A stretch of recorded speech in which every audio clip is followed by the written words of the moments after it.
welcome to modules, sketches and everything in between. Introductions. I'm Simon Brown and I live in Jersey and the Channel Islands. Most of my career has been spent in London working for consulting companies, mostly building Java systems. Moved back to Jersey a number of years ago, did some .NET stuff. And the thing I do at the moment a lot is basically jetting around Europe, helping teams understand what software architecture is all about. And a big part of that is actually teach them to draw pictures. And all will become clear later on. I'm Eoin Woods. I work for a bank with a large European based in London. I don't jet around millions much. I work in internal teams across quite a large part of quite a large bank. So some Norway and Belgium and stuff. And we also struggle with what software architecture is and how to implement the teams and how to them. Some time ago, Simon and I thought, we've got some ideas in common, so we're going to be arguing all the time about. So it would be nice to have that argument with a lot of other people. We sound like a good idea at the time, but now we sit here, I'm not so sure. Our plan for this session is I'm going to do a short pitch on my thoughts. Owen's going to do the same. Some of that will agree, some won't. And then we've got a bunch of questions which we're going to answer in turn. If you guys have questions as well, feel free to ask us at any time. Make this as interactive as you want to. If you want to disagree, agree with us, that's absolutely fine too. And then we'll try to do a wrap up, like a summary.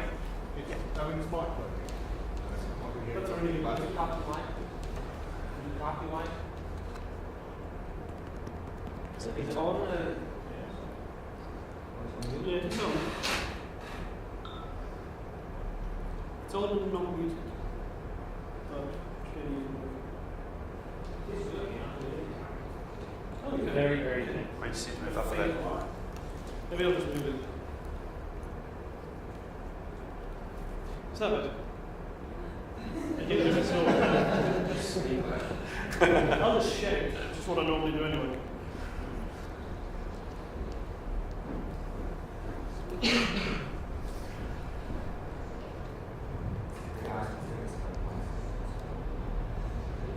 Technical problem, sir.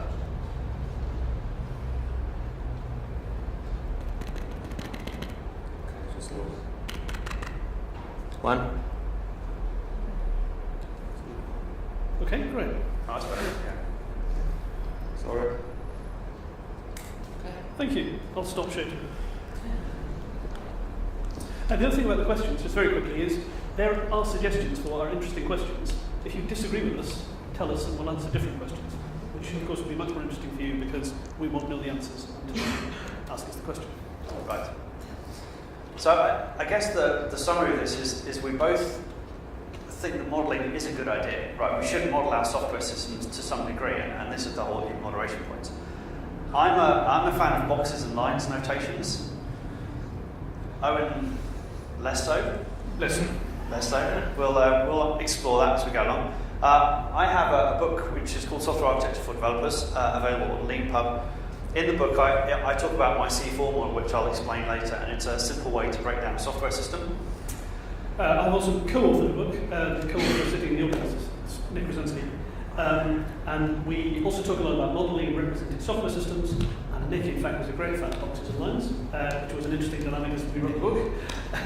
But as you'll see later, the approach is actually very similar to C4 in some ways, but is also quite different to C4 in some ways. And that hopefully will be interesting. Hopefully. So what we'd like to do is try to bring these ideas together and see where we get to. And this is where we'd like your input as well.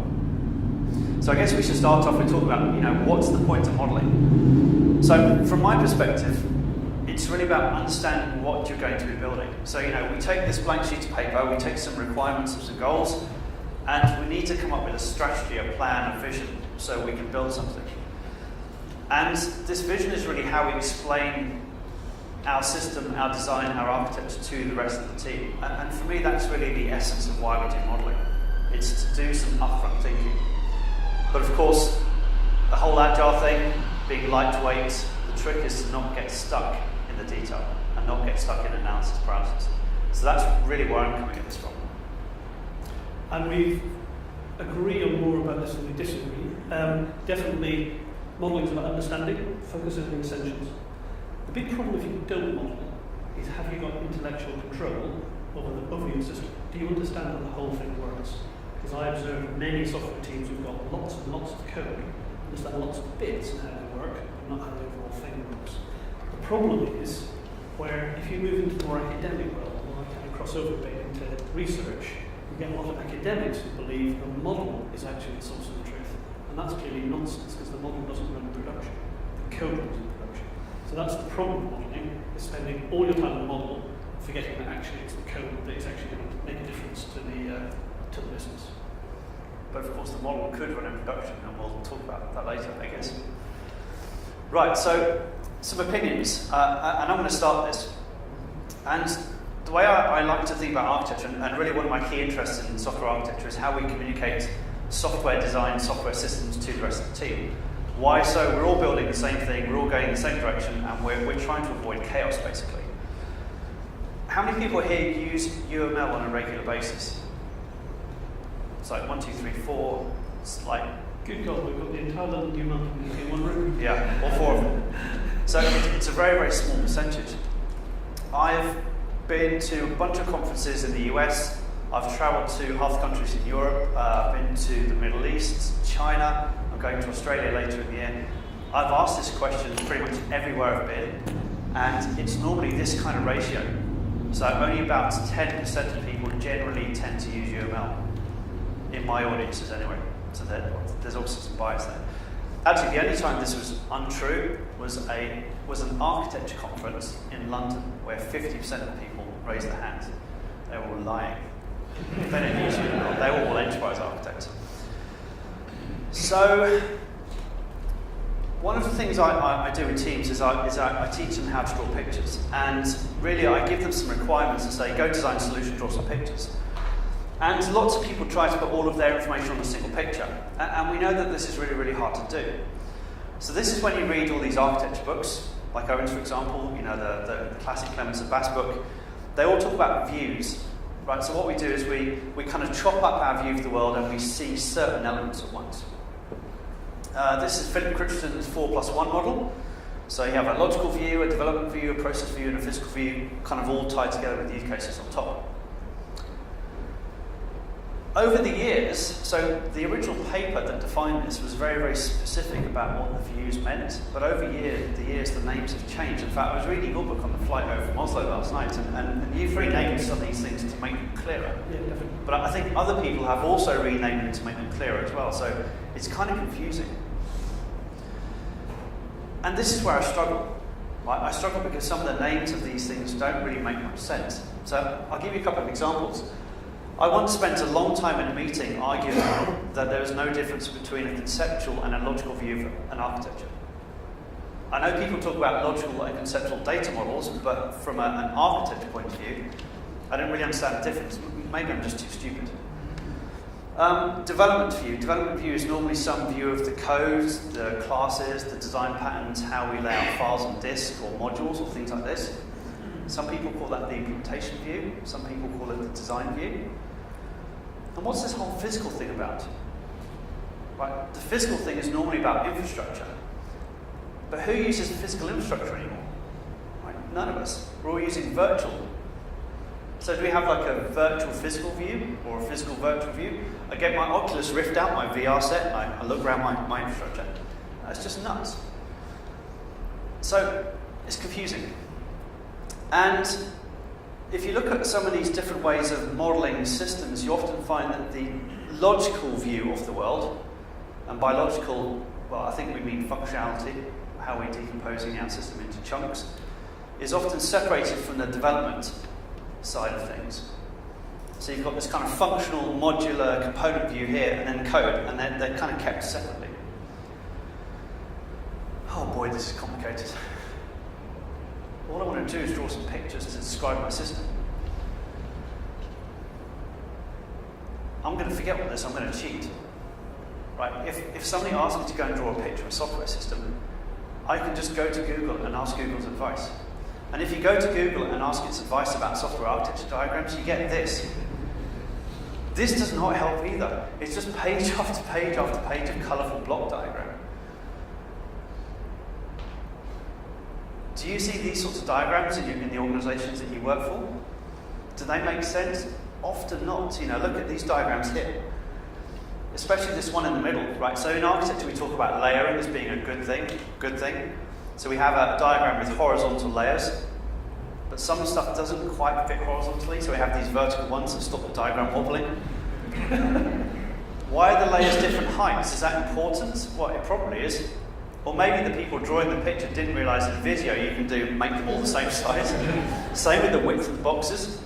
Although maybe width is important, maybe this workflow thing here talks to that service agents thing.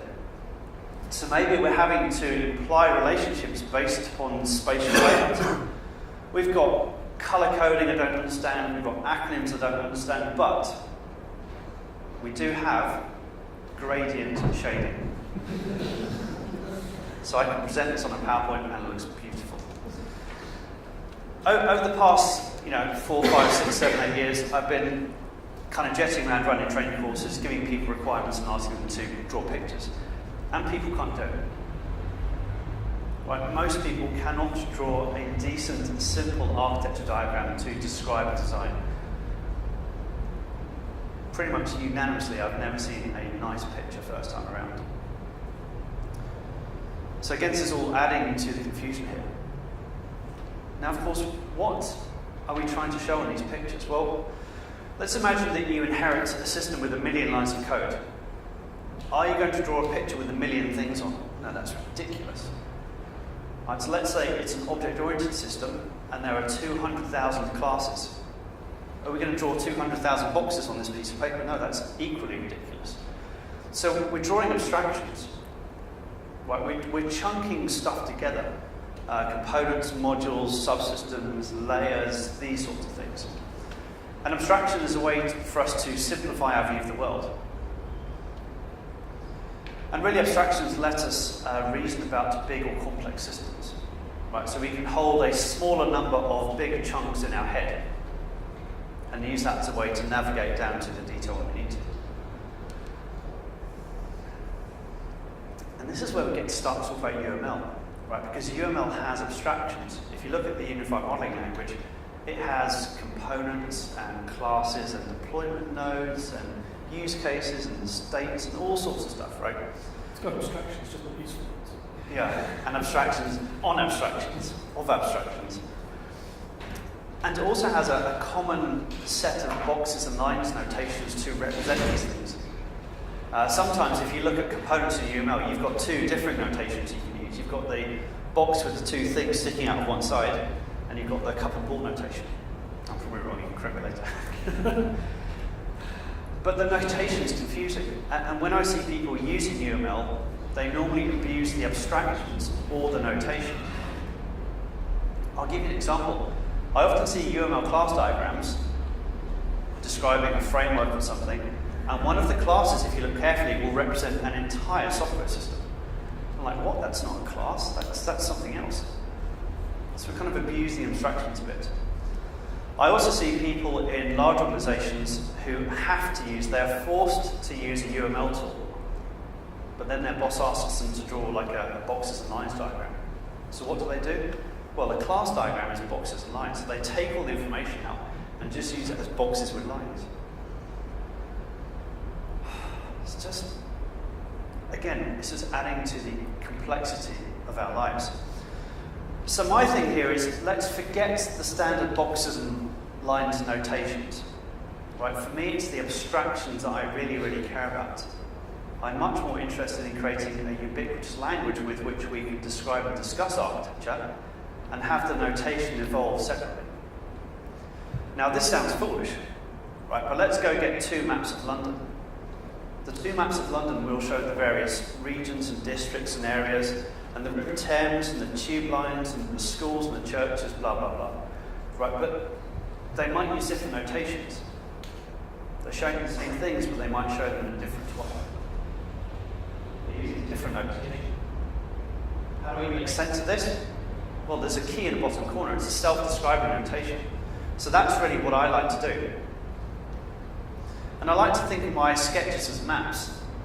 So if you go to Google Maps on your smartphone and you look up Jersey, you get this view. It's great if you want to know what's inside Jersey, but it's useless if you don't know where Jersey is. So you have to do the pinch zoom out thing and eventually get to this view at the top. I want my diagrams to be the same. I want to be able to zoom into the low level information and zoom out to see the bigger picture. So what I'm really trying to do here is I want to model the static view of the world. Right, modelling the static view of the world is the primary thing I want to do here. And that's essentially code all the way up to the big picture. And then once I understand the static view of the world, I can then throw in the other stuff around it. So, deployment and infrastructure and runtime and collaboration behavioural diagrams based upon my static model. Sounds easy, right?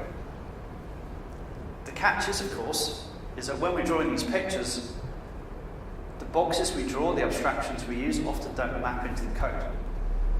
Because when we're talking about architecture, we're talking about components and layers and subsystems and services. Show of hands, who's a Java developer or a .NET developer? Is that a good chunk of you? Right. So in Java, .NET, most OO languages, you can't do public component X, can you? It's public interface, public class, package namespace. Right, so our OO languages don't have these boxes as constructs. So we get this mismatch. George Fairbanks, the author of Just Enough Software Architecture, he calls this the model code gap. So my focus is therefore on the static structure. And the static structure is ultimately about code. So the reason my book is called Software Architecture for Developers is because I think that software architecture should be for developers. And essentially, we are the primary stakeholders. So therefore, let's create diagrams and models that make sense to us.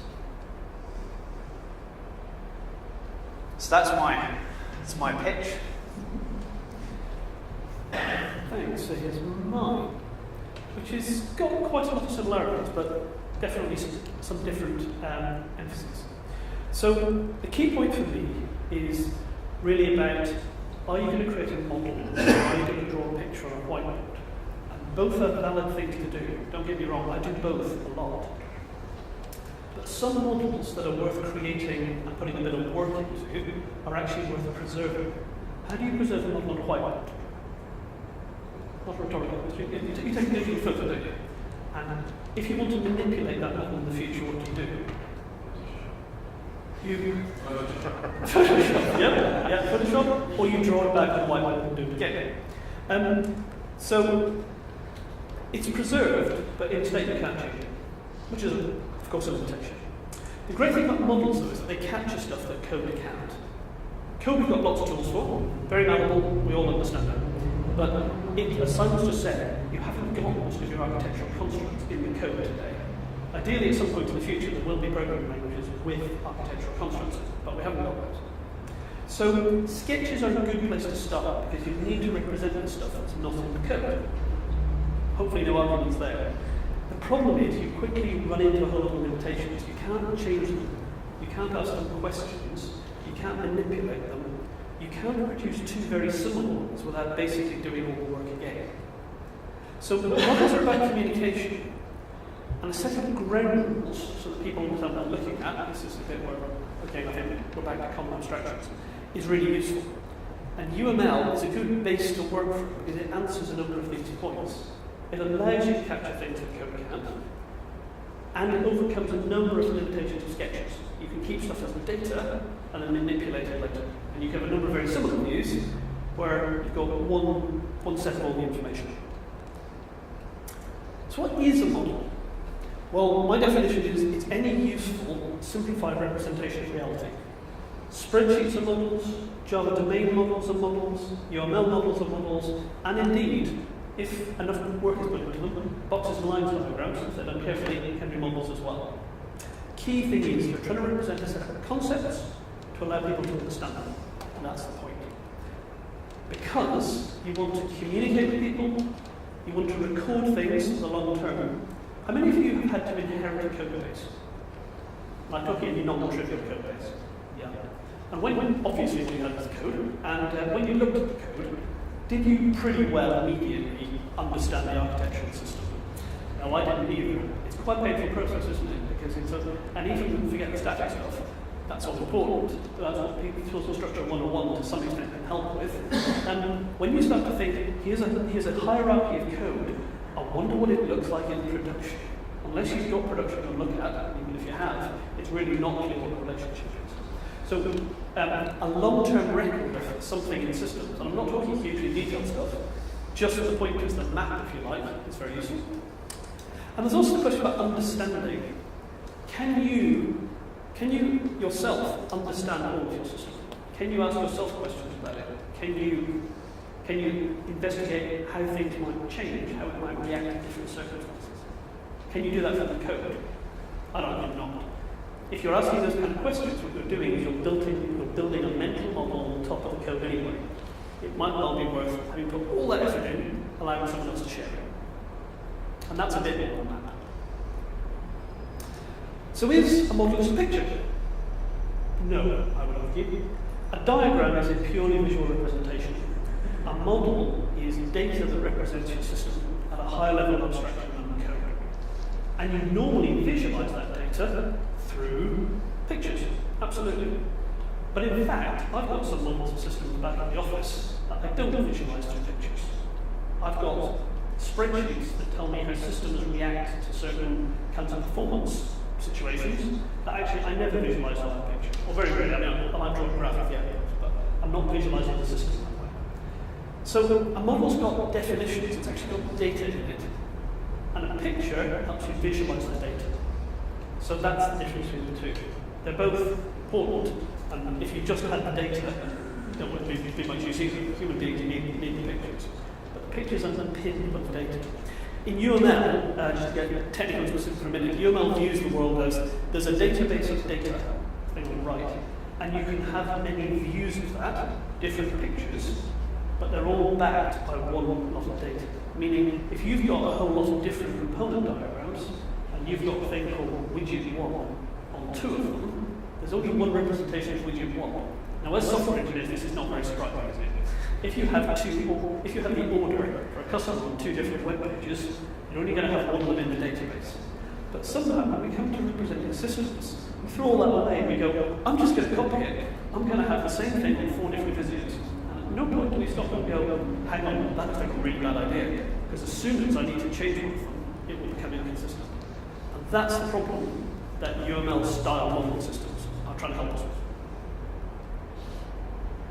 However, the problem with UML, does this look like a if you can see it, UML diagram, it's looking to me as if it's really trying to pretend it's code. It's got almost as much detail, maybe more detail, ironically, than the code. It's a high detail, high precision model. And if you ever go near academic software engineering, God help you, then you'll find a lot of these. Academics are very, very keen on these. They feel there's a tremendous benefit in having everything about the system packed into one model. At the other end, you've got low detail, low precision models. This is when you strike with a whiteboard, being architect, and you've never happened with a whiteboard marker in your hands, and you make a point to someone, probably how good you are, by creating a quick sketch. Look, there's 4 things, chop, here's how they relate to each other, do you get the point? And of course, they're all stunned by your genius, nod, and go back to the desk and follow everything you've been talking about. But this can be low precision. You're just going to make a point, investigate a particular thing, and you don't get a lot of detail into it. You're trying to communicate it quickly, and you're then going to whiteboard, probably because it wasn't quite as correct as you were trying to imply. You'd rather cover your tracks quickly. Whiteboards are great for that, because they don't keep history. And you can also have people who try and create low precision, high detail models. This is when someone's got something on the flip chart, and Simon says there's like 1,000 classes, and they're going to get as many of as they can on there to help with it. I'm going to show you how this thing really works. Because you architect types, it's all about abstraction. This is what really matters. And so people put a huge amount of detail into something that actually is not going to do very well. And you probably find this isn't communicating much anyway. And then, naturally, like anyone giving a talk, I've got the quadrant I really want you to focus on. Low detail but high precision models is actually where I think the value is. So you're being precise, as in you're not just making this stuff up. You're not dropping awkward details and going, there's a really nasty bit down here, but I'm not going to tell you about it. We're so much happy not discussing that. No, if there's a nasty bit, I'm going to show you the fact there's a circular set of dependencies or something. but I'm not trying to put all the detail. So I'm trying to show you abstraction, but a fairly precise one. And I think that's what models are useful, because they allow you to capture a lot of information that, frankly, this kind of model is not really getting across, but they're not trying to pretend in some way that they're a representation or a substitute for the code.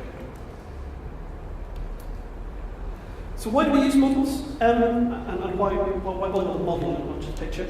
Consistency. This whole thing about you only want the definition of something in one place. Don't repeat yourself. We do it in code all the time. Yeah, in most of our modeling activities, we go to hell with it, repeat yourself as much as you like. Reporting, which sounds really boring until you've tried this for real. If you put a reasonable amount of effort, I'm talking probably a couple of man-months, I'm not trying to underplay this. If you put a bit of effort into a model and get a bit of data into it, that's accurate, you can ask all kinds of questions about a model. I did this in a large bank where I was working on a big migration from one environment to another. We built a model of both environments. And people were quite amazed how quickly we could get enough data into the model and then build useful reports on the model to answer a whole lot of questions like, if we shut this down, what's going to be affected? If we went, oh, that's really bad news. Here's all these things. They went, no, that's definitely not affected. We went, shall I just show you? It's connected to this, and there's a template dependency to this. Oh, no, right. Quite glad you had a model, actually. I'd forgotten that. We'd shut this down, and then on Monday morning we found that it didn't work. So the model was a very useful place to keep a whole lot of information. Checking and validation. I'm not actually suggesting that you do a tremendous amount, but actually, if you're trying to assert this is complete, you can't assert that a whiteboard sketch is complete or not. Everyone does that as a guess. If you have a model, it is possible to interrogate a model, if you like specialized reporting.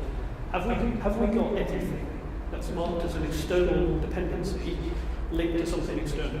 Oh no, there's a few of them aren't actually. We better go and finish that. We've obviously forgotten something important. And finally, sharing information. I don't know about you, but I have to generate very different representations of the same model. If I'm talking to a senior manager, those coloured blocks of the gradient stuff, I'm a big fan of those. They love those, and they're great for me because you can't ask too many questions, can you? And if you do ask questions, you just go, that detail's not shown in this diagram, I'll come back to you. Whereas, if I'm talking to development teams, there's no point in trying to kind of flim-flam through because that doesn't help anyone. You need quite a detailed representation.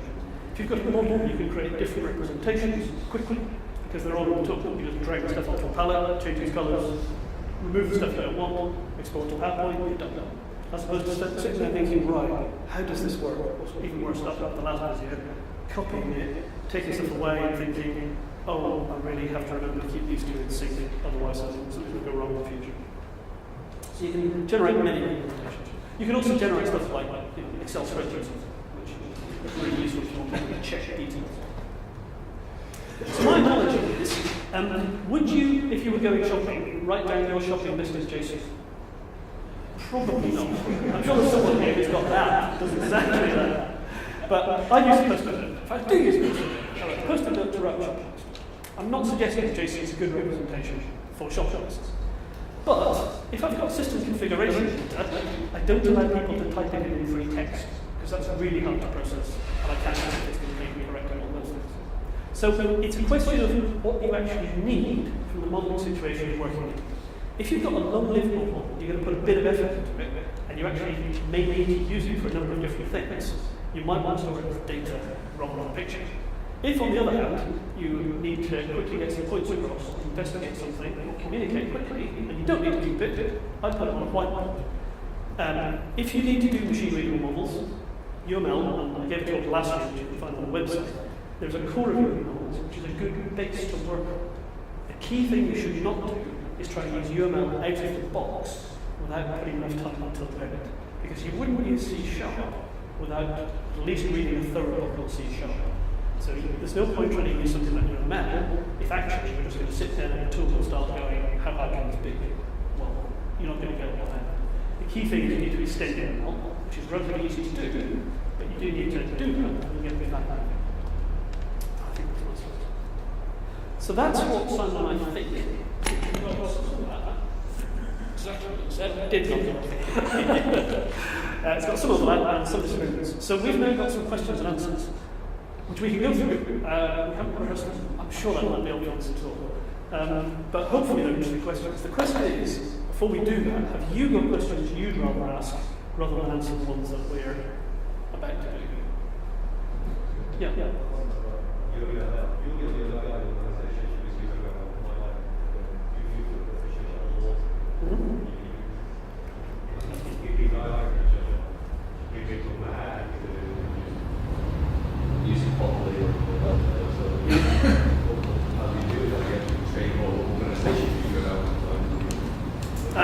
So the question is, if you're the only person who understands UML, how would you deal with that in an organisation? I think the question, my answer to that is, if there's a small group of people, you can probably work that effectively. That's exactly what happens where I work. There's a very small subset of the entire architecture community used to be quite enthusiastically, and the rest just get on with their lives. That's fine. The single person, the problem is you will keep running into the problem about I keep having to re-explain this, and actually, although I work with the UML extended notation, I keep having to translate it to boxes for everyone else anyway. So, that said, the reason that there's a core of people where I work that use it is because one or two of us demonstrated the value of models on that large program I'm studying about, where actually we kept revealing truth about the reality of the migration ahead, which nobody could figure out themselves. So actually, that then recruited a whole lot of people who went, oh, that's actually quite useful. I'm not sure if they even actually know that they use UML. They refer to it as a magic draw, because that's the tool they're using. And I think they actually think that magic draw's got proprietary notation. But it doesn't really matter, because we've sort of taught UML by stealth. And they've actually ended up being very competent UML models. The key thing is, do it through the benefits. So my take on that is completely the opposite. So normally I am that one person who knows UML, and it's a choice. Do I teach people? Do I spend time teaching people UML, or do we just dump it and do something else? It's a tough call sometimes. If it's a large organisation and they have a history of using a UML tool. So for example, if I was working for your bank doing a project and I know that lots of people use UML, I might be more inclined to go down the UML route, but for most small organisations, I'm just going to dump it.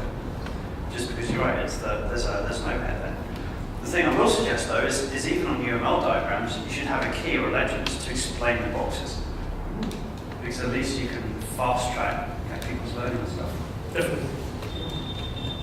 So I'm not sure if this is the question, I shouldn't tell you too much. I think it depends on what the point of doing these models. So on day one, when you literally have just a blank piece of paper and a vague idea of what you need to do, you don't want to have to go through all the paper entering data into a model, you just want to draw some pictures. But when, as you said, when you're about to hand out your architecture documents to developers, if all you've got at that point is little pictures, then they can really struggle to do the build from that in an effective way. So is there room for both of those depending on the context of what you're doing? Yeah, so for the camera, the question under comment is, does it depend on where you are in some kind of life cycle? The answer probably is yes, I think it probably does. Actually, I think to say this on a later slide is, I would never start the modelling adventure by saying, what you all need to do is install Magic Draw and have a jolly good think about extending UML, sit down and think very deeply and start entering data. And immediately say, you need whiteboard, crack on. The stage that I actually suggest people skip is the Visio stage. Because what I observe is people putting massive amounts of effort into huge Visio diagrams. And I mean, at least as much effort as it would be to capture the UML tool. I mean, days and days of effort. These massive A0 Visio things, which are very hard to look at later. And then they draw them, and they're really hard to use. Because they're layers, and they actually have to do Visio really well to edit them as well, so otherwise you break them. They've used all Visio's features. So they put lots of effort into it, but they can't get the data out. And you can't get multiple views of the information. So that doesn't seem to be a good trade to me. It would be nice though if you could start with Magic Draw and just do boxes and lines, and then you can. the other thing just simplifies, then populate that with data. You definitely can. That's kind of what we do, is that to start with you just draw pictures. And then you capture information inside the stuff that the picture is pointing at later. You don't start by capturing the information. That's too short. So come down from here. I think one of the questions we just answered, but the other one, you talk about manuals into data and then you can just hand over. It's a lot easier to hand over, talk through hand-drawn diagrams sections. So there's sort of 3-page and So the comment is it's a lot easier to talk through a hand-drawn diagram than a UML model. Why? I believe on feeling it's easier to consume. Why? Is it the size of what you're getting? Yeah, you need to walk through it. You can't just give a diagram. You do need to walk through it. This is Yeah. I'd argue that probably the problem is people haven't thought about just consuming the UML. There's no point me handing over pages and pages of kind of supposedly correct UML diagrams and hoping people will understand. I mean, you need to walk through that as well. The other thing is you need to tailor the representations and people see. So I don't think it's sort of that really good book on C# UML. Have you got a book recommendation? UML, not really. I was afraid someone would do that. Mine would be UML distilled 1.1 from like 10 years ago. Yeah. Because it's really thin and it's really simple. And Martin Allen says don't use all of it. But what it doesn't explain is extension UML, which is a real shame. You didn't get it. No, Which is I'm the sure. whole paradigm. My talk for this conference last year, which is the Vimeo. You try that. So this is an interesting format. I think if I understand the two sides, I can boil it down to 3 differences. One of which is tooling. Okay, the ability to ask questions and move up and down and stuff. And I find that a red herring, and I don't really care that much about it. Right? The second difference that I see is the difference in I'll call coupling or duality. Okay, should there be a model and code, or should there be one, or which one matters? I'd like you two to discuss that exactly. Okay, and what is the third one? The third one has to do with questioning. If I have a tool that I can ask a question to, is that preferable to having a person that I can ask a question to? In other words, an architect. Okay. I think that's also an interesting domain for me. You managed to get 3 questions in there in one conversation. That's right, one question. Yeah. So 3 questions are, tooling, why bother? Question about the duality of models and code. Yeah, coupling. Yep. I think we agree on that question. And then, if you're going to ask questions, why not just ask a person rather than a tool? Well, I don't think that you two are in agreement on the idea of, you know, is there one or there's 2? I mean, Okay. if it's either one thing or it's the other, maybe a model is executable, maybe the code is all that really matters. I really like you to get to the bottom of that one. You're kind of tacitly saying, oh yeah, we agree on that. You don't. I don't think. Okay. I'm not going to answer that question because it will spoil something I'm going to say later. Oh yeah, the slide up here. Yeah, that's slide. To pick up on your point about you have to walk through a diagram, you're right. And actually, if you look at most UML diagrams, I don't think they contain enough information because they're just boxes with a name in. I have no idea what that thing is. Yep. So therefore, maybe UML is not a good way to describe things. Maybe if we had a richer notation, then we don't have to do so much, you know, come down to whiteboard and we can walk through this diagram and explain it to you. Who's inherited a system with existing documentation and you've been asked to look at the pictures and they make no sense? That's like all of us, right? So maybe the notations.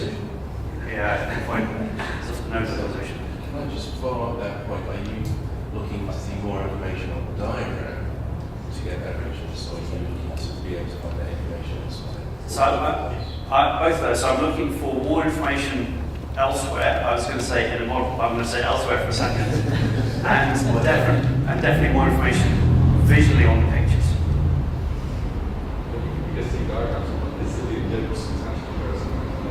Which I agree with actually. I mean, if you flip to the kind of more academic community, this is quite funny. In this forum, I'm seen as sort of apologist for UML. In the academic community, I'm seen as this far-brained dragon who's trying to destroy UML. So I'm sort of sitting between the two worlds. I completely agree. Your base UML is nearly useless, and I've said that at more academic conferences and in the industry. It's nearly useless because it's just grey boxes with unadorned lines. I mean, you might as well draw boxes and lines diagram. The point of UML is it gives you the chance to create a much more specialist notation, which is reasonably well defined and mature in this sense. Unless you're going to do that, UML is probably not very useful to you. That would be my position.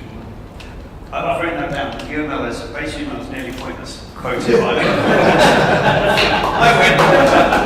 I'll put that on Twitter. So, okay, so my view on that is the code is all that matters at the end of the day. Everything is, everything we do, in fact, good principle somebody gave me the other day, anything an architect does should have an impact on a piece of code.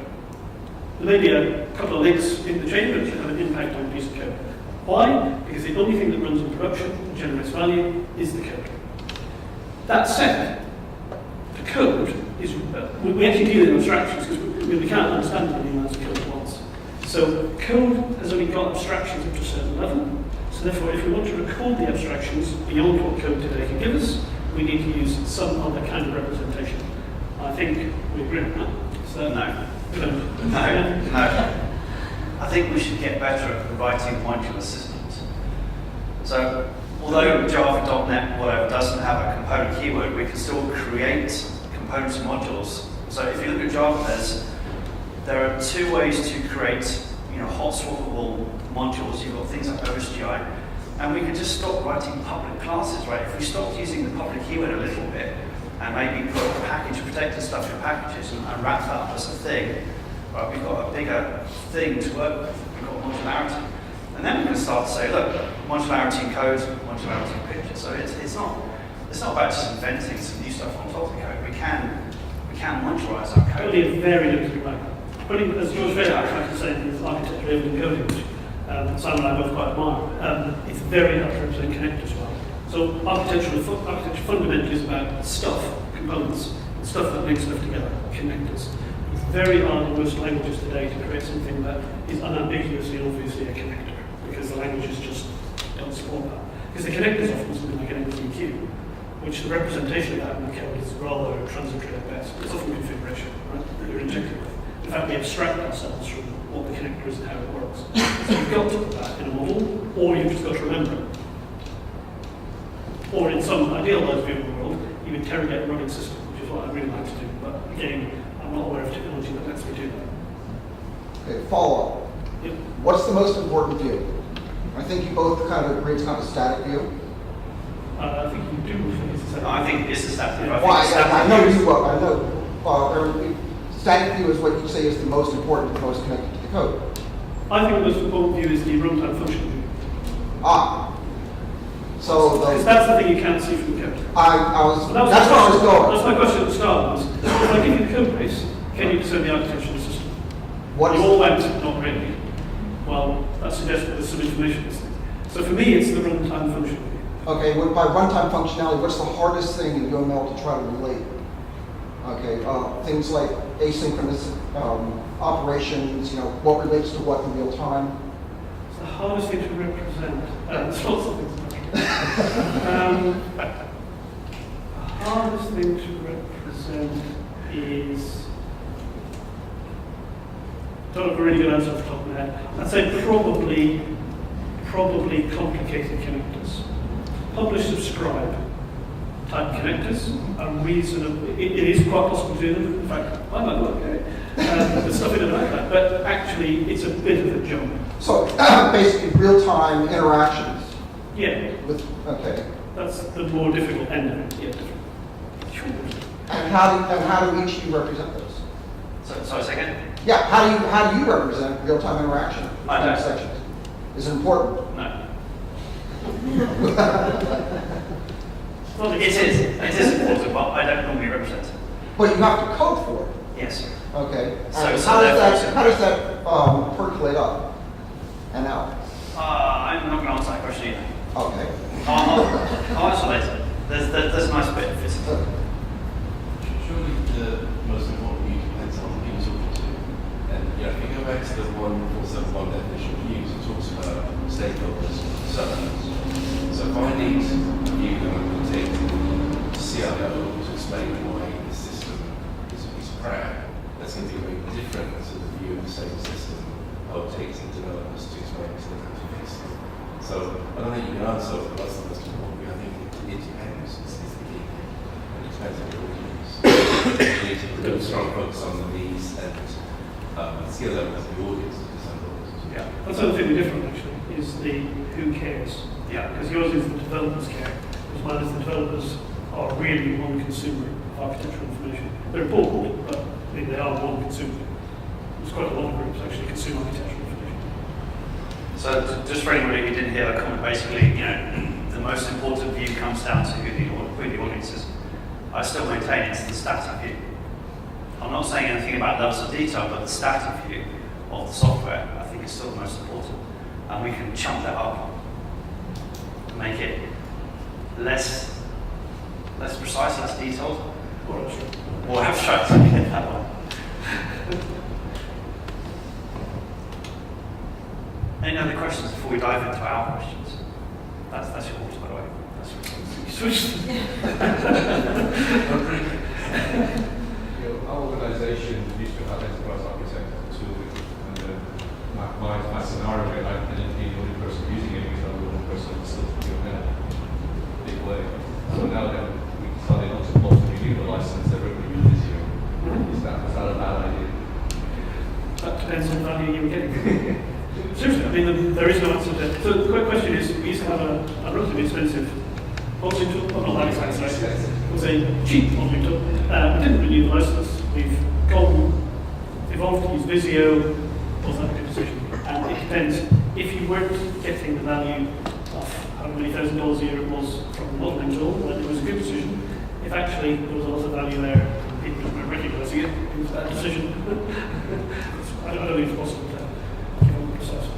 Yeah, you can build basic UML models with the right version of Visio, but it's not as rich as using.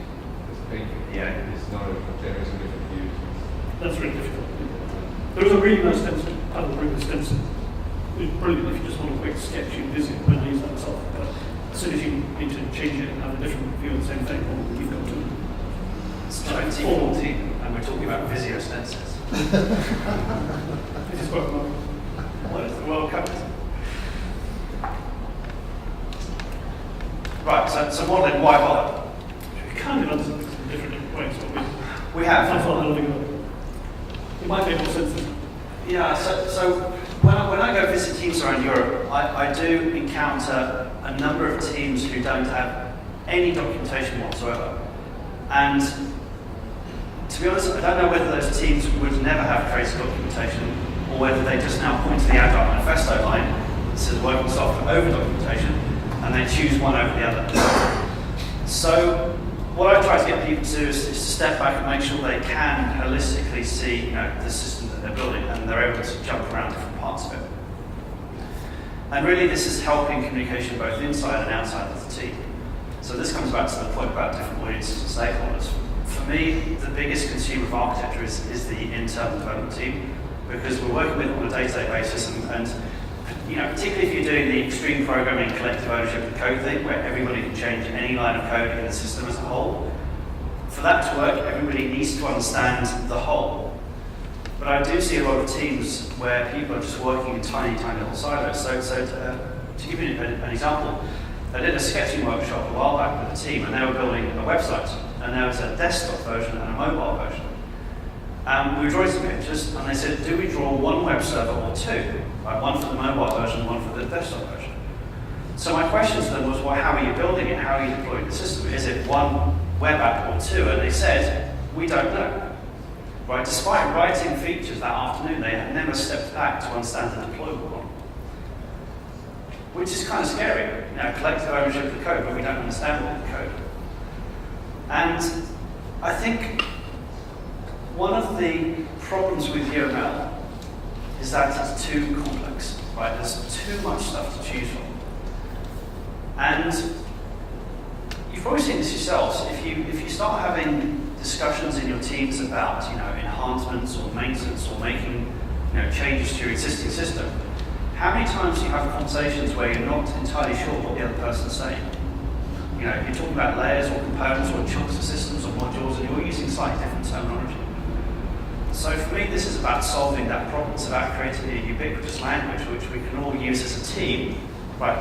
I don't care about organizational-wide ubiquitous language. I don't care about making sure that all software developers speak the same language yet. But as a team, whether that's 3 or 4 of us, up to 20, 30, 40, 50, as a team we need to be able to talk the same thing. And for me, that's the real benefit of doing modeling. my view is a purpose of modelling helps you understand both what you've got and what you need, which is a hint there about current state, future state. I mean, I keep coming across situations where you don't quite understand what they've got. It's kind of what Simon's talking about. If you've got one web app or two, or more abstractly, I've got 2 accounting systems or 16. No one's quite sure. There's sort of been some catalogs, but no one's quite sure what they're connected to. Then there's the question of, if this isn't perfect, and let's be honest, none of our IT environments are perfect, what would perfect or good enough look like? And there's a lot of people care about the answer to that question. And you need to communicate that somehow too. So that's a definite use I have for model. It's also in systems. The actual software structure, we all agree this isn't very good, we think it's a bit shabby, we wouldn't have started from here. But we may not all agree on what good looks like. So having some abstractions of what good looks like before we start on the road will avoid lots of disappointment and disagreements when we get that far. There's something there's that mother of all pull requests for 120 files, and everybody goes, what on earth has happened here? It's good to have that discussion before. You can't understand the detail anyway. There is sometimes an argument, I don't use models, I just look at the code. Well, I would argue you probably don't look at all the code all the time, and you can't hold it on your head. If you are doing that, with all due respect, you're working on a fairly small system, not the scale systems that most of us work on today, most of the time. And the thing is, we're all modelling all the time anyway. The code we're writing is a model. I mean, who thinks code is real? I mean, that's clearly nonsense. The code is an abstraction, isn't it? It goes into a compiler. The compiler produces something that gets optimized. The optimized stuff then goes into some kind of deployment environment. That then goes onto a CPU. The CPU is completely virtual as well. That's not real. The CPU is taking what we think is as the lowest level binary code, and it's going, wow, when you say branch, what you mean is, and it's converting to something completely else rather than code. So it's all models. I mean, if you talk to chip designers, they talk a lot about models. They think of the stuff they're doing inside chips as basically model, because they can't deal with the complexity they're working with. So we're getting the models anyway. It's a question of, why would you stop with a modeling language and a modeling approach that can't represent the concept you're trying to talk about? You need to continue to the next level. So basically we agree. And the do code agree. and the code can't tell you everything. Well, that's boring, isn't it? In a few slides time, I'm sure we'll find something to disagree with. So modeling agility. Right. So we couldn't get on with that. What we're really saying is, does modeling help or hinder agility? Is it compatible or incompatible with agility?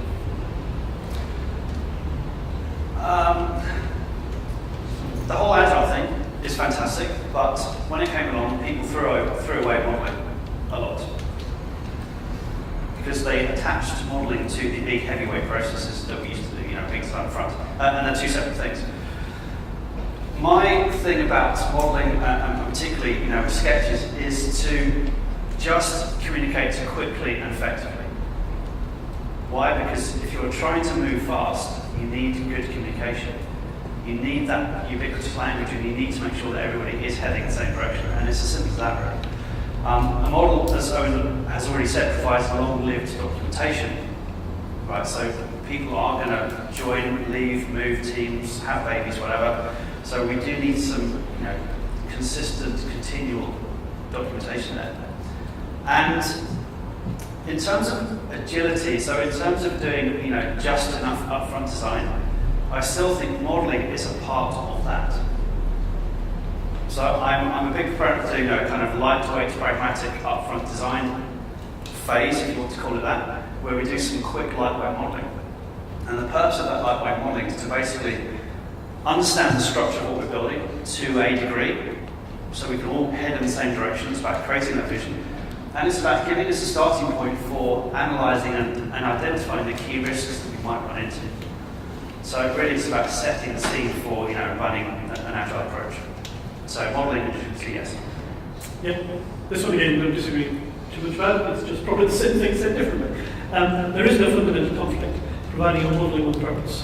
The thing that agile teams very reasonably rebel against is waste, and I rebel against waste too.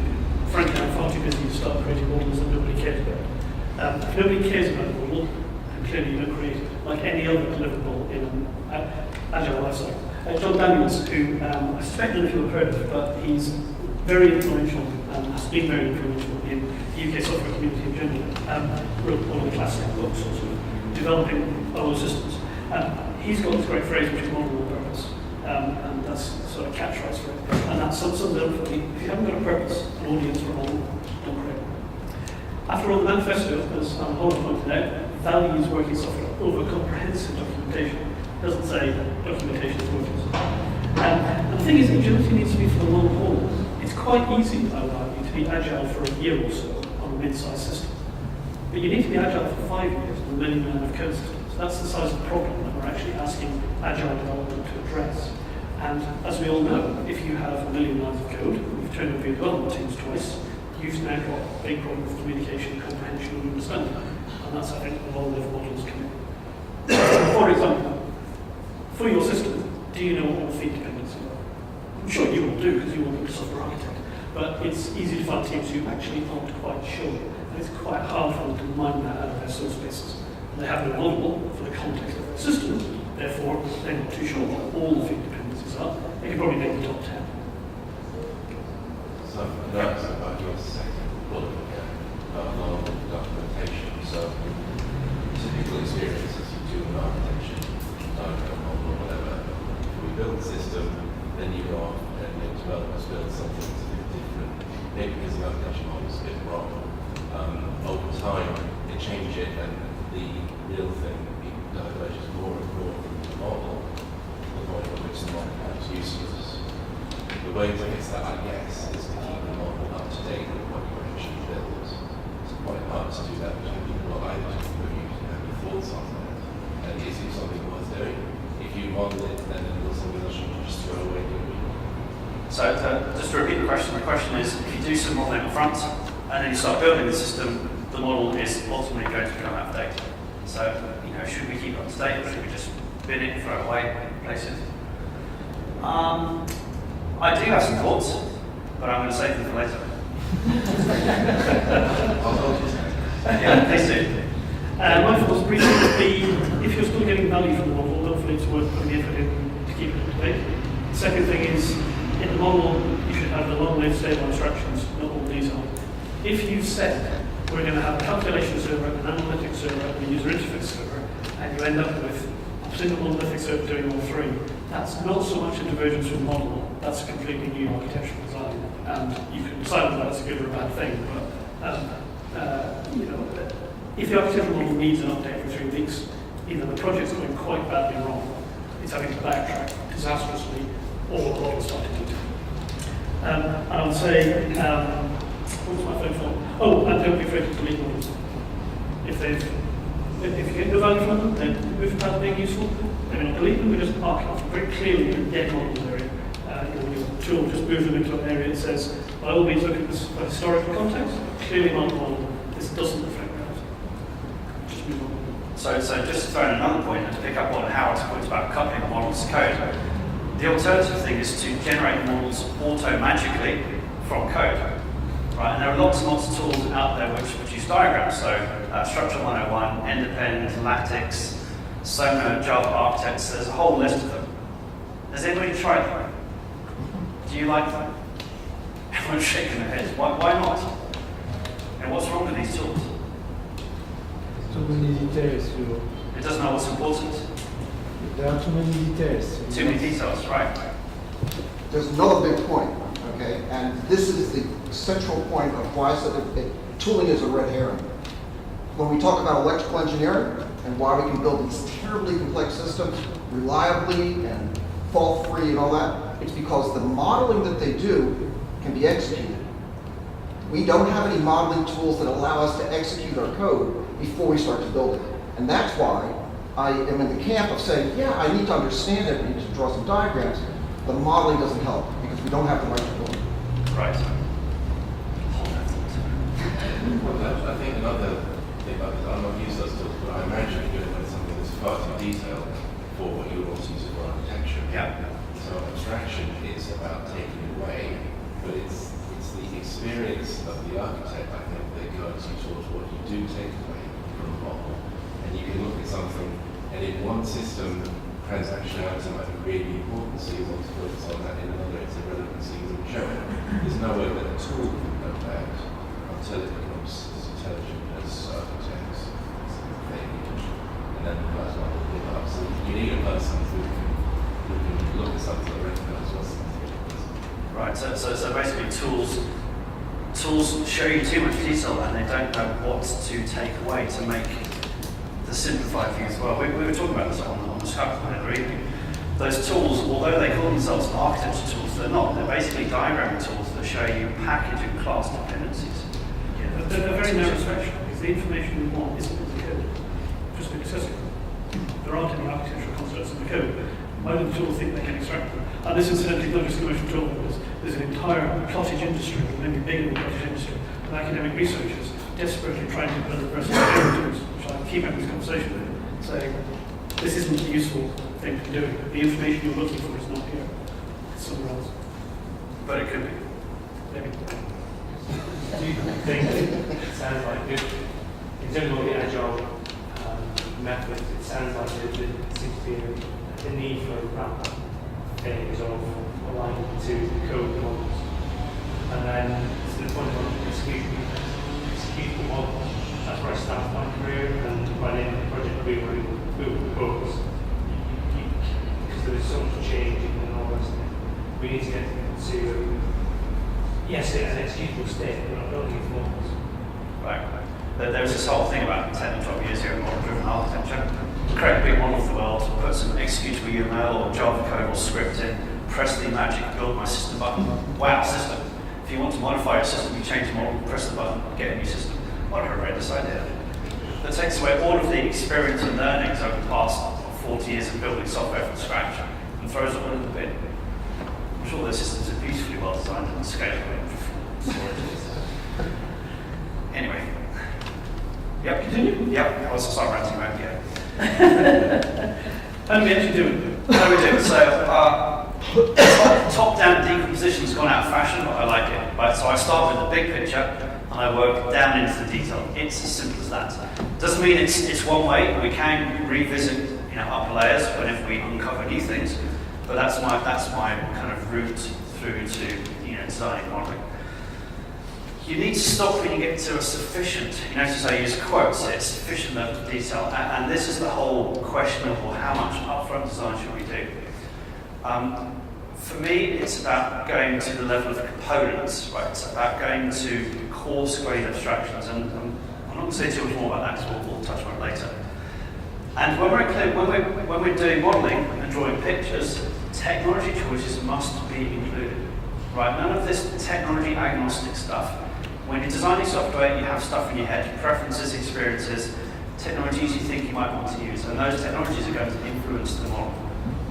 Put the tech choices into the model, because then it makes those choices much clearer. And it also brings the model back down to earth. It stops it being all fluffy and conceptual. My approach is probably not that dissimilar, but the key piece of advice I have is start small, start with a purpose. Don't start modelling for the fun of it. You also don't try and model everything at once. Spending more than an hour or two creating models initially, stop, focus on the important stuff, figure out who's actually going to get value from this. It's very unlikely you need to do what we can model before someone gets value. If you do, you need to think about whether there's a much more incremental approach you can take. Obviously, incremental development, incremental modeling. Start with a whiteboard, or a napkin, or an A4, or A3 sheet of paper. Just start with something really simple. I nearly always start with a sheet of paper, actually, because I don't know about pencils. A lot of people like whiteboards and digital cameras, and that's fine too. I suggest that skipping the Visio and Omnigraph stage. If you need to do something more than whiteboards and taking photos, I think at that point it's worth using some kind of tool, because as I've said, I think you get a much better return on your investment when you start to gather more detail. The problem with tools is you spend a lot of time lining boxes up and choosing gradient shadings. It's just me, isn't it? I like pretty diagrams. Yeah, some of my diagrams are a bit messy. I don't think So, yeah, I'd like to comment on that. It's not just the diagrams being pretty that's important. There's a lot of implied meaning in some diagrams to where things are. And going back to your layers picture that you showed at the beginning of your presentation, those things really annoy me because there's an indication of having a box higher up on that than one that's lower down. And be one on top of the other implies that they interact in some way. And often they don't. It's just the way that they're drawn. So I think there is a really important aspect of architectural diagrams that you need to think about when you put things. But because something in the also makes it look more fundamental in essence. Right, it's like a foundation. Yeah, because being in the middle, I think some sort of goal, what I think you're implicitly conveying that information. Yeah, I completely agree. You've got to be very careful about what the diagram is implying through colour, shape, positioning, relative size, and so on. There's a nice, except it's an academic paper, which you can probably find a link to on my website, I think, otherwise ping me, about using graphic representation, or how graphic representation affects communication. And I found it tremendously useful when designing graphic representations to bear all this in mind, that people look at your now, it's a visual train wreck. There are all kinds of opportunities there to actually communicate more which way we take it. It's not thought about it. And you can really make a difference to it. I will I do remember from university, one of the amusing things happened was we were being taught modelling by a lecturer, who, to be fair, I spent 20 years in industry, knew a lot about it. And I was doing some, I think, DFD on that one. He was doing data flow diagram. And then somebody said, I think you missed this piece. He said, yeah, quite right. Yeah, we would need to integrate data model. The picture, whatever. And the student earnestly said, so where would you put that? Why would you make that decision? The Professor John Race looked at him and said, I put it right over here in the bottom right-hand corner. And the students all went, really? Why would that be? He said, plenty of space for it. Not the way to put something on a diagram. Sorry, just to comment on the previous one. Yes. You said start small. Yep. Are you looking at the whole system, or are you looking at parts of high risk? So it's two possibilities. One, have a look at the whole thing, but you're going to have to be very abstract. Or focus in on the bit that everyone cares about. I'd probably do the latter, because they can get more value out of that. So you're not talking about paper size? Because when I run my training course, people can start with A4 paper and then migrate to big paper. That's not what we need. Scale book. Just from that point of view, you start, I can't remember the phrase you used, start where it's important, but you could then divide that as single scale, completely mixed. You could, I rely on your skills and judgment as a professional architect to understand the rest of it. So you've already got a good understanding if we go here. Or you start investigating before you start modelling. I mean, that's really the point, is don't start modelling this corner if you actually don't understand what's in all the other corners, because you might be looking at the wrong corner. But again, when you inherit something, Yep, you still the same problem. you do. Yeah, which is perhaps the first thing you do is not build a model. First thing you do is understand, investigate, kind of get to understand the conceptual playing field, and then you can figure out where the models will come from. Question 4, you go about those methods.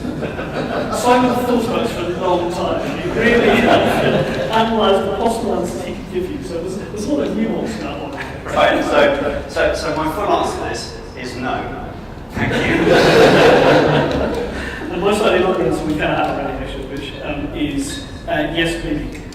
If you need to hold stuff in data and you're going to want to manipulate it and or ask you questions, then as of today, I don't know a better base on which to build a decent modeling language than GOTO. So, can I ask a follow-up question? I mean, Owen, the modelling stuff that you talked about, generating views from data, is brilliant. I kind of really think that that's very important. And is there something better out there that we can use instead? If not, should something be designing and building that? There should, so the question is there something better? The answer from my fairly recent and very, very thorough, painfully thorough safari through the research literature is no. There's a whole, anyone ever filled architectural description languages? Yeah, not a single person. Oh, 1 or 2. Okay. So architectural description languages are a favourite topic of academics. Anyone want to hazard a guess, roughly in the last 10 years, how many published architectural description languages there have been? Highly properly published. 20-page paper, probably research tool, 3 or 4 people working on it. Yes, how many? Throw out a number. About 100, yeah. Probably somewhere north of 100, actually. Can you imagine all the intellectual effort that's gone into that? And how many of them are used in industry? I happen to know this because I've just done the literature survey. It's not 0. About 100. How many have been used in industry? About 4.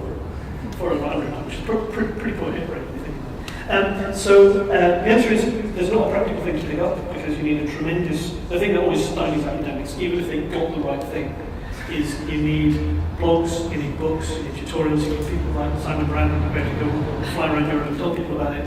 You need good, really robust, powerful tooling. All stuff that academics go, no, that was very interesting. I don't think I'm going to get a research grant to go and tenure for doing that. So they move on and leave potentially very good ideas on the shelf. So that's the way it works, and that's the reason the academic research stuff is all been broken. But no, there's nothing better right now, which is why I can't back UML. I'm actually on record as saying somewhere in some article, UML is a really, really poor architectural description language, but it's the best one we've got by quite a long way. You're also now on record for saying basically.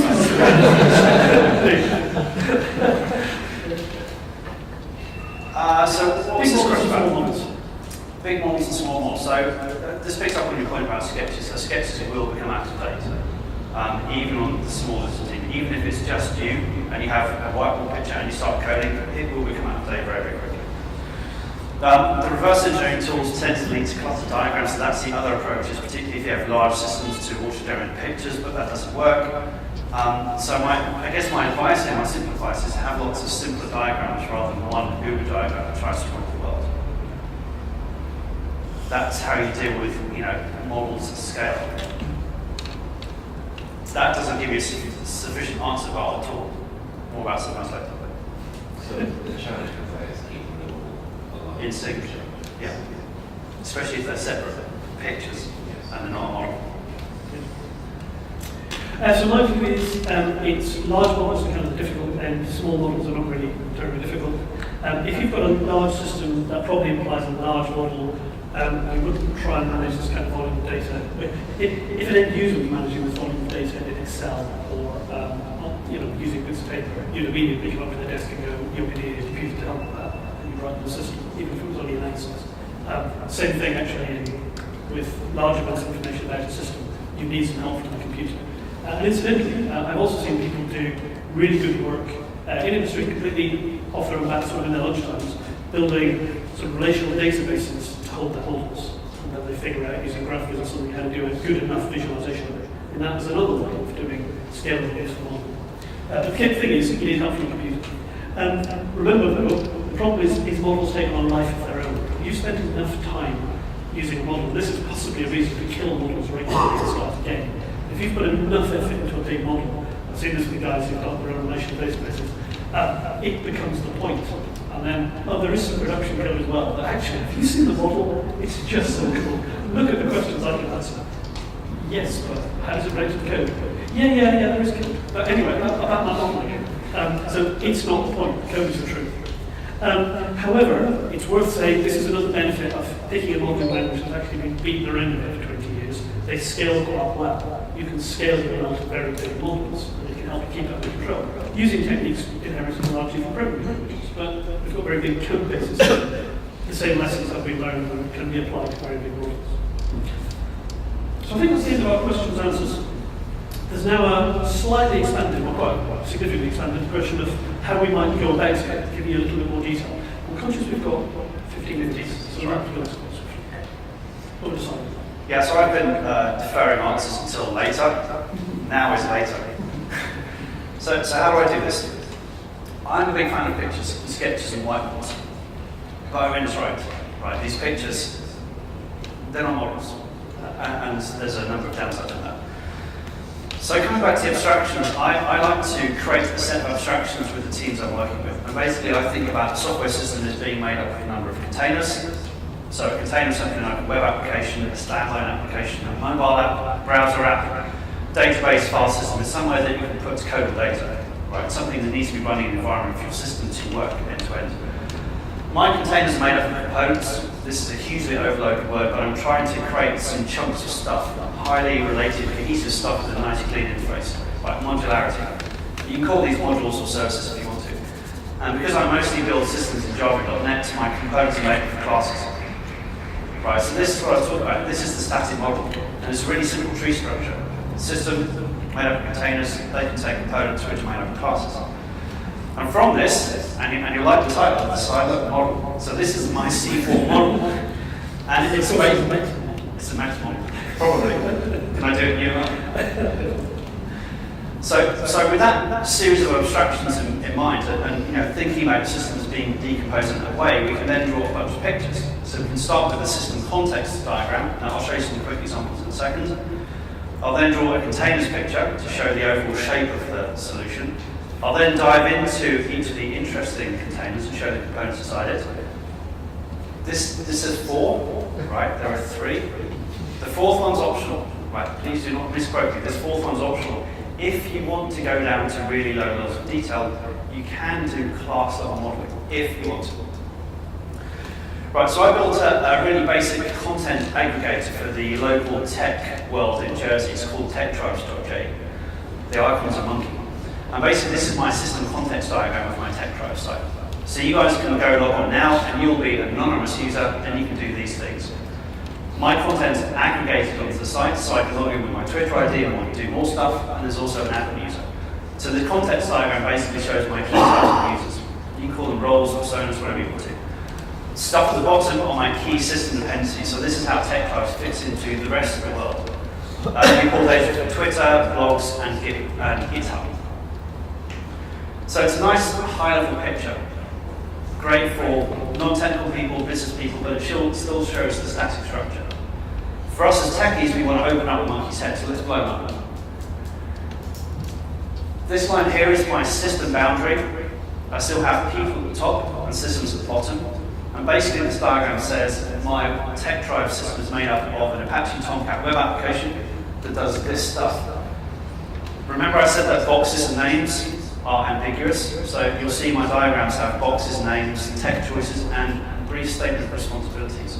So I'm trying to create slightly richer notation here. Where does the data come from? There's a content updated down the bottom, and it's the thing that connects out to Twitter, GitHub, blogs, pulls the data back. Where's the data being stored? Well, there's a MySQL database in the middle, MongoDB store for tweets and blog posts, and a file system in the middle for search indexes. So it's a kind of logical view of the technology, the overall structure. This doesn't talk about deployment or clustering or availability, that kind of thing. It's just the static structure again.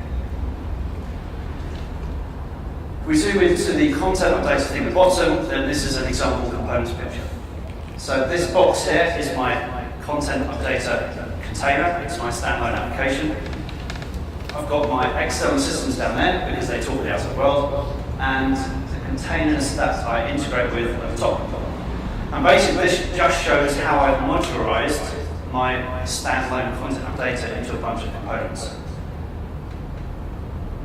Cohesive things, names, responsibilities, and also tech choices. So you'll see some lower level technology choices in here.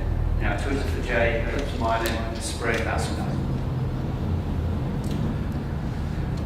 These are pictures, right? These pictures specifically are done in OmniGraph for the Mac, which is basically just Visio. And all the stuff we talked about this morning, this doesn't scale, and this stuff does become out of date. So what I'm playing with at the moment, and this is very much an experiment of work in progress, is I'm creating a bunch of tooling to extract these elements from a code base. In order to do this, you need to adopt George Fairbanks' architecturally evident coding style stuff. So in other words, you need to write modular systems. You need to have clean modules with clean interfaces. And then you can write some code that extracts those concepts and creates a model of them in code. So what I'm trying to do is I'm trying to create an architecture model as code. Right, so this is something we can do as developers. So you can see that create a software system, create a person, wire them together, create some containers, and then there's some magic here we can use to go and kind of scrape the code base. So this is all very much a work in progress. You can go to structureizer.com and there's a GitHub library where you can run this over Java code base. So I'm trying to keep that C4 model, but turn it into an actual modeling environment. So that's how I do it. Which would be fantastic. When I can switch how to do it. And write in trade codes. Yeah. So some kinds of models that I want to be able to produce, these are ones that I actually need in my day-to-day work. I need to describe the system environment. So that's a kind of context model, which is a bit familiar a moment ago. And I want to know what the runtime structure of my system is. So what things run, what services do I have, do I have, saying a minute ago, do I have an analysis services running, which is separate, which is a different thing from some kind of user interface services element. So I call that functional. It's the functional pieces. I do want to understand when my software meets the infrastructure. I want to be quite clear, even if it's all virtual. I'd actually like to state that I'm going to do all this on virtual hosts, or I'm going to put it on IaaS, or I'm just using a traditional old physical host for a database server, or whatever. I want to show the mapping between running things and stuff that they run on top of, and possibly shared services using. And there's also stored and in-transit data. I'd say, strangely for information systems, I probably do less of this than I sort of expected to some years ago, or maybe less than I should. But I definitely still have some cases where I need to show fundamental information structures, particularly when it comes to information that's moving around, so messaging versus the delivery. I'd like to show that relationship in some kind of data. Nick Rosansky and I came up with another model for how you model a software systems architecture. We've got a few more bits, but actually often that's very, very neatly to see funnily enough. We also have a context view, which defines where the system moves. And then we have 3 views that define the structure of fundamental structure of the system itself. The functional view, what is there at runtime and how is it connected together? The information view, what data moves around and what data is at rest, where does it live? And then a concurrency view, which most of you in Java.NET will not create.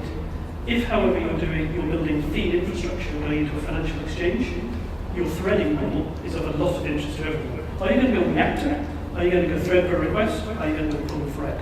That kind of thing is really important to get down. I've actually not created one of these for years because I've not worked on those kind of systems. If you're mainly using standard industry containers, you don't need one of these. If you're doing something with a lot of custom concurrency, you would. And that defines fundamentally the software, if you like. And then, or the runtime system, really. Then the remaining 3 views are the development view. That's all the code structure stuff. You want to, it's a common ground between architecture and design. When I say I want you to create these runtime elements, I also want you to use the following pattern when you implement all of the network lessons. So that's the stuff in the development view. Also, if you have strong views on module structure or particular tooling stuff, goes into the development view.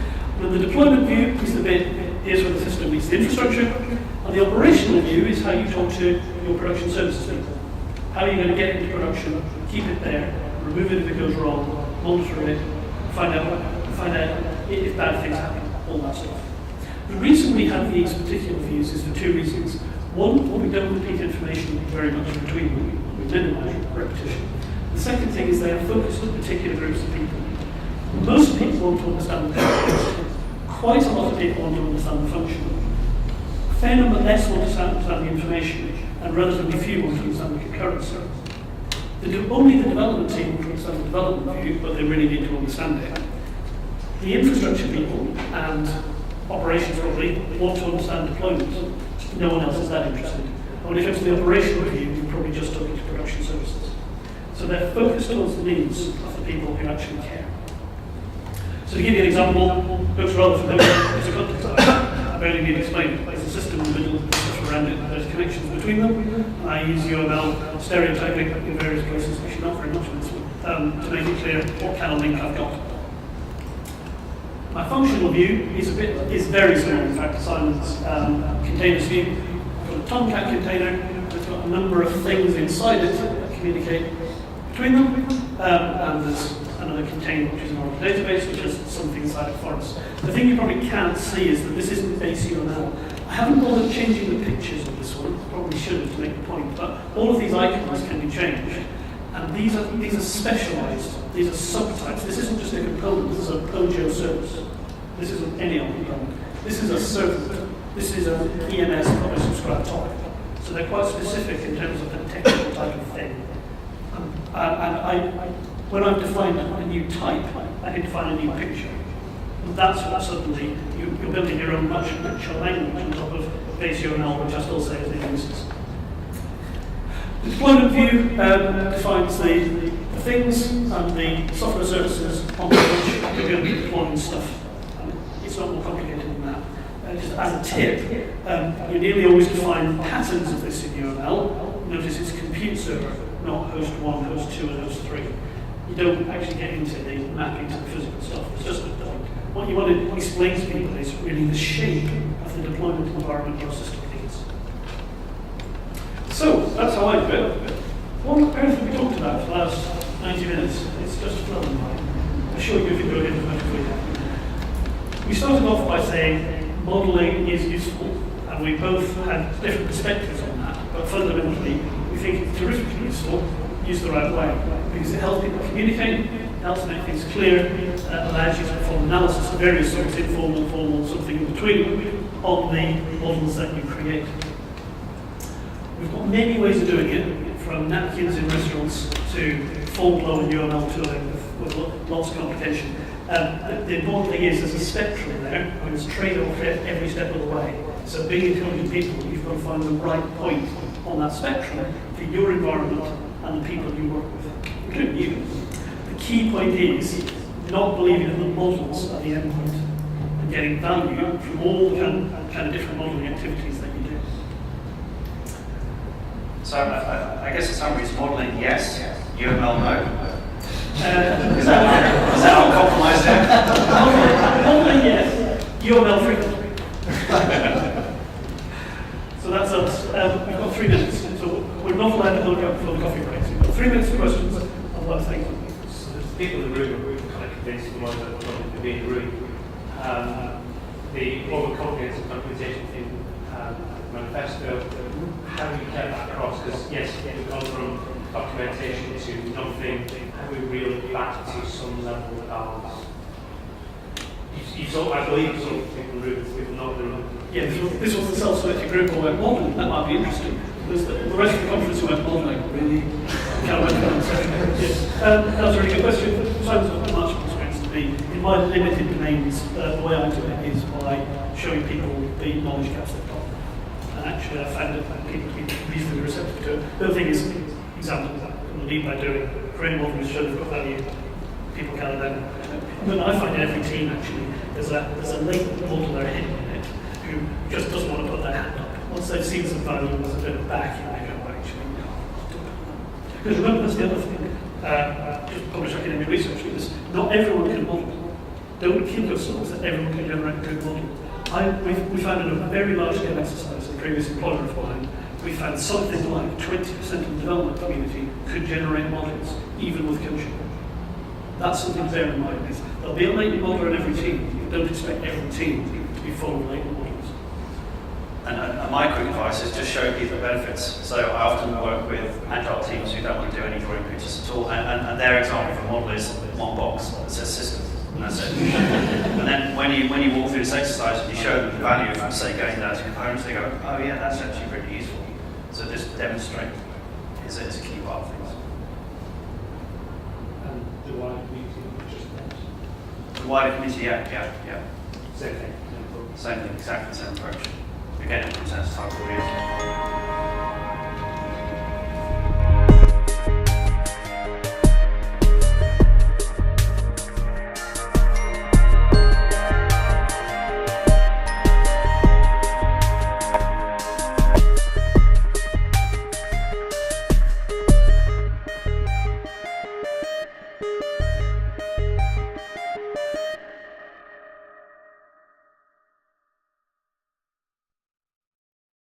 If you want to disagree, agree with us, that's absolutely fine too. And then we'll try to do a wrap up, like a summary. Yeah. Having this mic working. That's really good. Copy mic. It's on. Yeah, it's on. It's on and not muted. Oh, okay. Very, very good. Might just need to move up a bit. Maybe I'll just move it. Is that better? I'll just shake. Which is what I normally do anyway.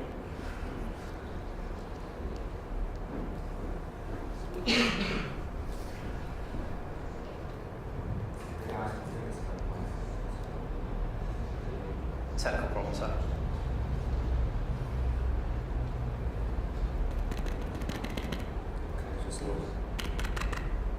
One.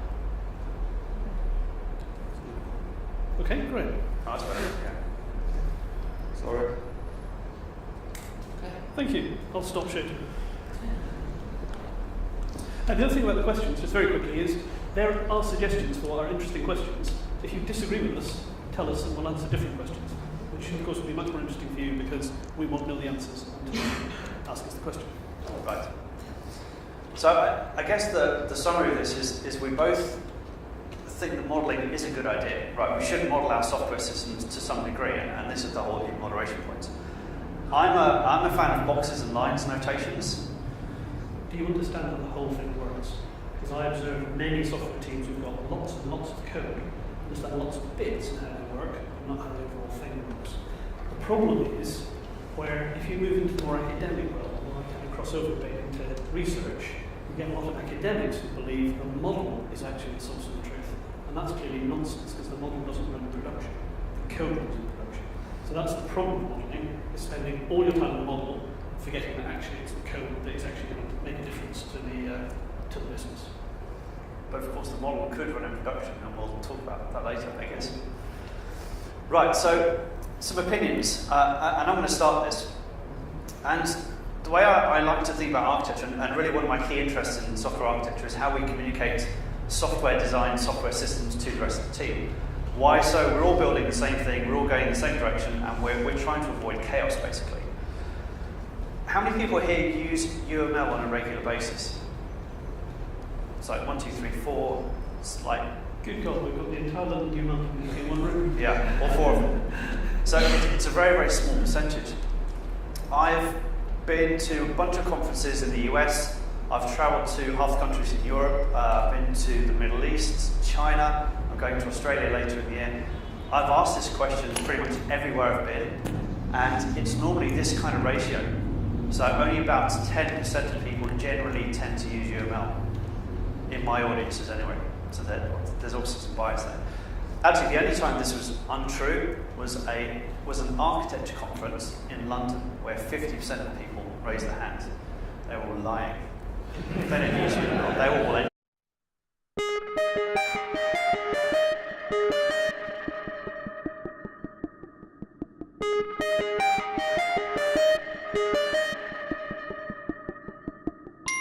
Hello, welcome to modules, sketches, and everything in between. Introductions. I'm Simon Brown, and I live in Jersey and the Channel Islands. Most of my career has been spent in London, working for consulting companies, mostly building Java systems. Moved back to Jersey a number of years ago, did some .NET stuff. And the thing I do at the moment a lot is basically jetting around Europe, helping teams understand what software architecture is all about. And a big part of that is actually teaching them to draw pictures. And all will become clear later on. I'm Eoin Woods. For those who don't know me, I work for a bank in the Eoin Woods based in London. And don't check around millions much. I work in internal teams across quite a large bank. So some like Norway and London across continental staff. And we also struggle with what software architecture is and how it should relate to teams and how to down. Some time ago, Simon and I thought we've got some ideas in common, so we're going to argue all the time about. So it would be nice to have that argument with a lot of other people. You know what else about. Which sounded like a good idea at the time, but now I sit here, I'm not so sure. Our plan for this session is I'm going to do a short pitch on my thoughts. Owen's going to do the same. Some of that will agree, some won't. And then we've got a bunch of questions which we're going to answer in turn. If you guys have questions as well, feel free to ask us at any time. Make this as interactive as you want to. Enterprise architect. So, one of the things I do in teams is I teach them how to draw pictures. And really I give them some requirements and say, go design a solution, draw some pictures. And lots of people try to put all of their information on a single picture. And we know that this is really, really hard to do. So this is when you read all these architecture books, like Owen's, for example, the classic Clemens and Bass book. They all talk about views, right? So what we do is we kind of chop up our view of the world and we see certain elements at once. This is Philip Christensen's 4+1 model. So you have a logical view, a development view, a process view, and a physical view, kind of all tied together with use cases on top. over the years, so the original paper that defined this was very, very specific about what the views meant, but over the years the names have changed. In fact, I was reading your book on the flight over from Oslo last night, and you've renamed some of these things to make them clearer. Yeah, definitely. But I think other people have also renamed them to make them clearer as well, so it's kind of confusing. And this is where I struggle. Right? I struggle because some of the names of these things don't really make much sense. So I'll give you a couple of examples. I once spent a long time in a meeting arguing that there is no difference between a conceptual and a logical view of an architecture. I know people talk about logical and conceptual data models, but from an architecture point of view, I don't really understand the difference. Maybe I'm just too stupid. Development view. Development view is normally some view of the code, the classes, the design patterns, how we lay out files on disk or modules or things like this. Some people call that the implementation view. Some people call it the design view. And what's this whole physical thing about? Owen, less so? Less so. We'll explore that as we go along. I have a book which is called Software Architecture for Developers, available on LeanPub. In the book, I talk about my C4 model, which I'll explain later, and it's a simple way to break down a software system. I've also co-authored a book. The co-author is sitting in the audience, it's Nick Krasinski. And we also talk a lot about modelling and representing software systems. And Nick, in fact, was a great fan of boxes and lines, which was an interesting dynamic as we wrote the book. But as you'll see later, the approach is actually very similar to C4 in some ways, but it's also quite different to C4 in some ways. And that hopefully will be interesting. Hopefully. So what we like to do is try to bring these ideas together and see where we get to. And this is where we like your input as well. So I guess we should start off with talking about, what's the point of modelling? So from my perspective, it's really about understanding what you're going to be building. So, we take this blank sheet of paper, we take some requirements and some goals, and we need to come up with a strategy, a plan, a vision, so we can build something. And this vision is really how we explain our system, our design, our architecture to the rest of the team. And for me, that's really the essence of why we do modelling. It's to do some upfront thinking. But of course, the whole agile thing, being lightweight, the trick is to not get stuck in the detail and not get stuck in analysis paralysis. So that's really where I'm coming at this from. And we agree on more about this than we disagree. Definitely, modelling is about understanding, focuses on essentials. The big problem if you don't model is have you got intellectual control over your system?